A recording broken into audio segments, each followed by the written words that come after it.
জাতীয় পার্টির মহাসচিব মুজিবুর রহমান চুন্নু বলেছেন, আমরা দলীয়ভাবে নির্বাচনে অংশগ্রহণ করে কোনো বেআইনি কাজ করিনি।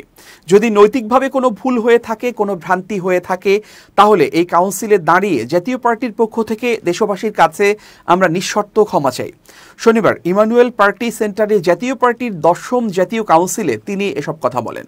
চুন্নু বলেন, গত প্রায় 4 বছর আমি জাতীয় পার্টির মহাসচিব হিসেবে ছিলাম। ভুলভ্রান্তি আমার থাকতে পারে। যে সমস্ত ভুলভ্রান্তি ছিল সেগুলো আপনারা ক্ষমাসুন্দর দৃষ্টিতে দেখবেন। জাতীয় পার্টির মহাসচিব হিসেবে আমি দেশবাসীর কাছে একটি কথাই বলবো, আমরা রাজনীতি করতে গিয়ে দলীয় সিদ্ধান্তে সবসময় হয়তো সঠিক সিদ্ধান্ত নিতে পারিনি। আমরা বিগত অনেকগুলো নির্বাচন করেছি।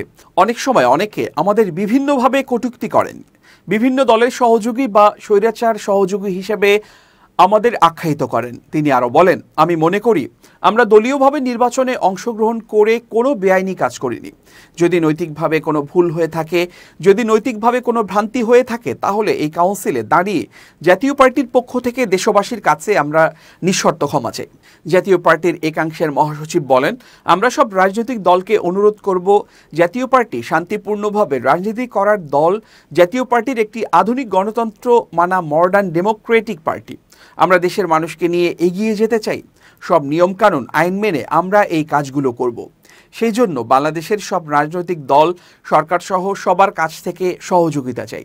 জাতীয় কাউন্সিলের প্রধান অতিথি হিসেবে উপস্থিত রয়েছেন জাতীয় পার্টির চেয়ারম্যান আনোয়ার হোসেন মঞ্জু। কাউন্সিলের সভাপতিত্ব করেন দলের ভারপ্রাপ্ত চেয়ারম্যান ব্যারিস্টার আনিসুল ইসলাম মাহমুদ।